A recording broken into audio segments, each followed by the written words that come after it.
Alright guys, so following the attack on Trump, which was 2 days ago now,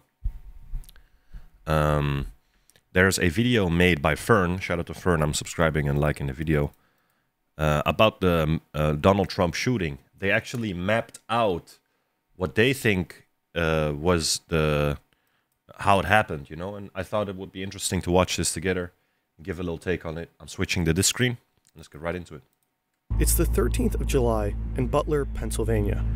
Former U.S. President Donald Trump speaks at a rally. It's only days until he plans to accept the official Republican nomination.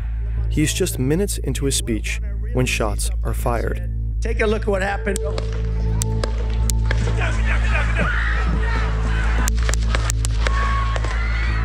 Trump got hit, but survived.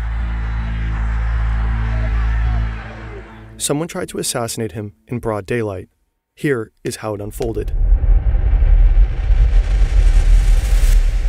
That's crazy.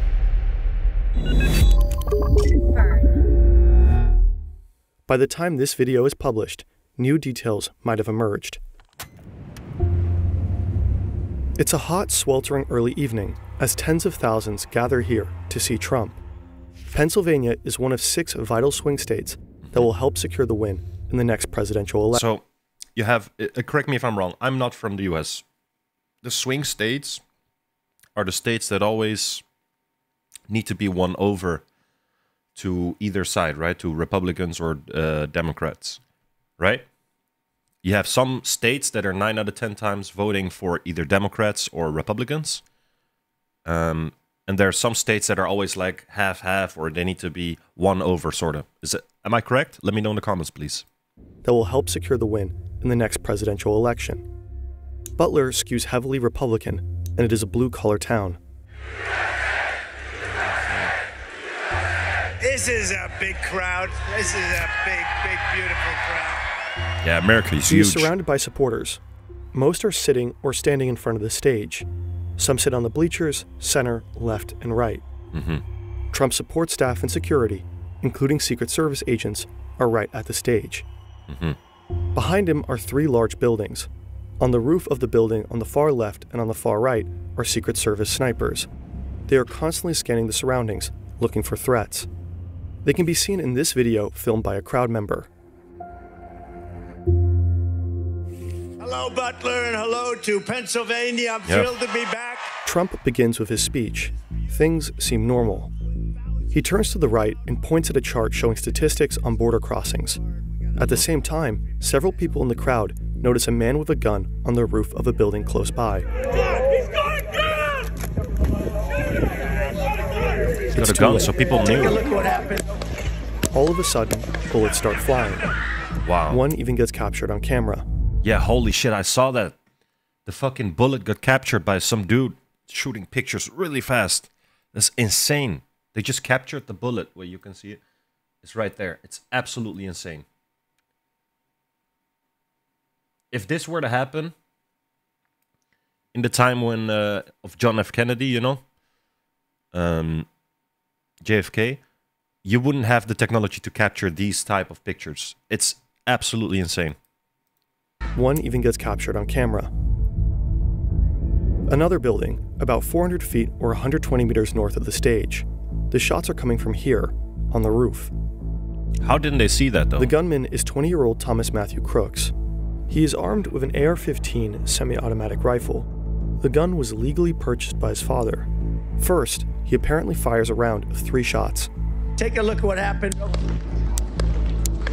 Trump reaches up with his hand. The first bullet pierces the upper part of his right ear. He will later say that turning over to the right at that exact moment prevented the bullet from hitting him right in the head. Yep. He ducks down behind the podium, and within I thought 3 so to 4 too. seconds, If he was any earlier or any later, he would have been dead. within 3 to 4 seconds It's an inch. after the first It's about shot, small. Secret It's Service crazy. agents swarm the former president and shield him with their bodies. Crooks opens fire again, immediately, with 5 more shots. Right before the first shot by Crooks, one of the snipers on the left roof behind Trump seems to detect the gunman and prepares to return fire. Take a look at what happened.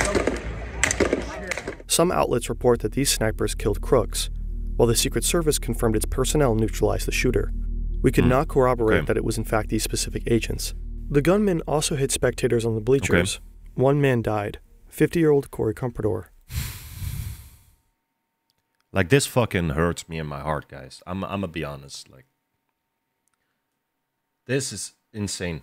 This man tried to protect his family and children. I think it was a child or children from gunfire. Piled himself over his family to make a human shield.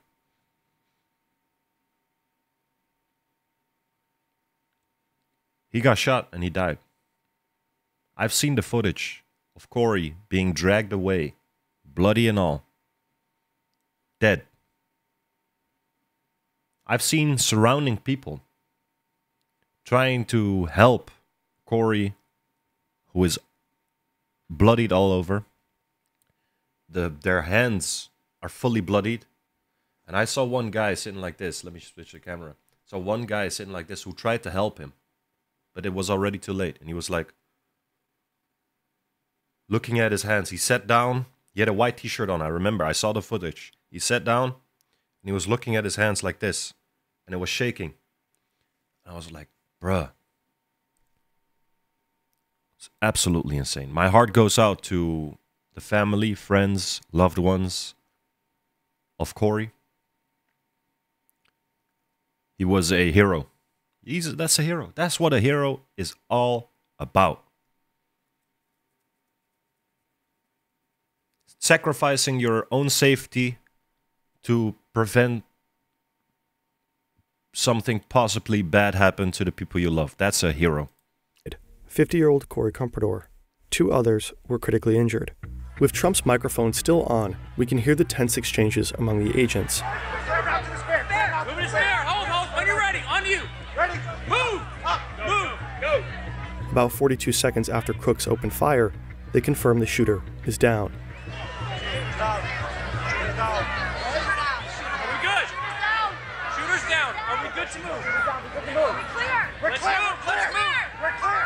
They prepare to escort him to an armored vehicle. Come on. Let me get my shoes. I got you, sir. Let me get my shoes. It's Hold insane. on, your head is bloody. So we gotta move to the bus. Let me get my shoes. Okay, my shoes down. My shoes. Watch out. Wait. In about 75 seconds after ducking to the ground, Trump raises his fist. He's mouthing the words, He is pumped with adrenaline right now. fight, fight, fight. The resulting photos immediately travel around the entire world. The crowd starts to chant for the former president as he leaves the stage, bleeding. Trump is then rushed to a hospital. Later that night, he is flown to New Jersey. He appears to be well. I'm glad. And to imagine that there's crazies out there, and I'm calling them crazy, because if you think what I'm about to say, if you think this, you are crazy. You are the problem. If not, I'm glad. If you think he should have been shot dead that day, you are the problem in this society. And I've seen it, guys. I've seen it happen. I've seen videos of people saying he needed to be shot. He should have been dead. I'm like, bro. And they say, yeah, he's a bad man and he needs to die. I think that we have evolved past a day and age where if you do not agree with a certain politician, you engage in dialogue, you engage in conversation. You vote for the people who are not that politician, because that is how Trump lost in 2016. It's because the majority voted on the other side, you know? And that is how it is supposed to go if you disagree with a politician in a country, you know? But to say he should have been dead, please take time to reflect on this. Take time to think about this. Filter the hate out and think. what makes more of a difference? Killing people I don't agree with, or engaging in conversation with people you don't agree with? What is more healthy? What fits more in this day and age? There are a lot of questions we don't have an answer to right now. Why were the forces unable to prevent the attack? Analysis on X suggests that at least the snipers on the roof behind Trump were likely scouting for dangers further away, Could be. with this rooftop possibly falling into the responsibility of other law enforcement agents. Could be. We were unable to corroborate that. Why I do not know. I've seen a lot of conspiracies about what happened. And I'm not confirming nor denying those conspiracies. Because I wasn't here. A lot of you weren't there. Lots of you didn't see exactly what happened. I didn't see exactly what happened. The only person who knew exactly what happened are the shooters from the Secret Service and Corey, who is now dead. Oh, sorry, the shooter. Sorry, that's Crooks, Matthew Crooks. Excuse me, I messed up the name. Didn't armed man climb up on this building? What was Crooks' motive? Yeah, the gunman had what was no his criminal motive? history in Pennsylvania's public court records. So I've seen interviews of his friends saying, I was in his classroom, and he was the silent kid. He would always sit alone. He would always be by himself. He was a troubled kid, and that kind of, you know. So he was already. You could already see this is the makings of somebody who could potentially do something very wrong, you know. The New York Times found a voter registration record for Crooks. It shows that he was registered as a Republican. They also found that he donated $15 to a liberal voter turnout group through a Democratic donation platform in 2021. He was a kitchen worker and had a membership at a local shooting club. The FBI found suspicious devices in both his car and home. They are being evaluated by the agency at the time of this recording. Okay. The investigation is ongoing, and new information is being published by the minute. President Biden and various leaders around the world condemned the attack and political violence at large. Yep. The picture of Trump, bloody Political but violence. defiant, with a raised fist in front of the American flag. We was have sure- somebody here in the Netherlands. His name is Geert Wilders. He is a right-wing politician. He cannot walk outside safely because of what he thinks. He gets life threats every day because of what he thinks. That is, in my opinion, not how politicians should be treated. If you agree with them or not, nobody should get hurt, shot, tortured, hit, whatever, killed, just because of what they believe. To a certain degree. You know? Like, you shouldn't allow... Because that's why we have a justice system, you know? Let's say I think it's okay to kill people. Well, that's not okay. You shouldn't agree with that, and that's not okay at all. You know, something should be done about that. But if you think... If you are a politician, and you think about... You have your beliefs, and you don't agree with that, engage in conversation. Talk about it, you know? Because that's how we are moving forward. By understanding each other, by making compromises in your beliefs, and coming to a cohesive decision together that will put the country, whichever country it will be, the Netherlands, my country, US, whatever, to go forward. That's how it works. surely become a powerful symbol in his re-election campaign. So yeah, again, my heart goes out to Mr. Corey, firefighter, father, brother, friend, son. I hope that the family can find some sort of solace, some sort of, how do you say it? I don't know if solace is the right word. Some sort of closure, some sort of, because yeah, this is something unimaginably horrible to happen to all these people. Now, guys, I just wanted to cover this. This is not going to become a political channel. Don't you worry about it. I'm just very interested and curious about how this all happened and what happened.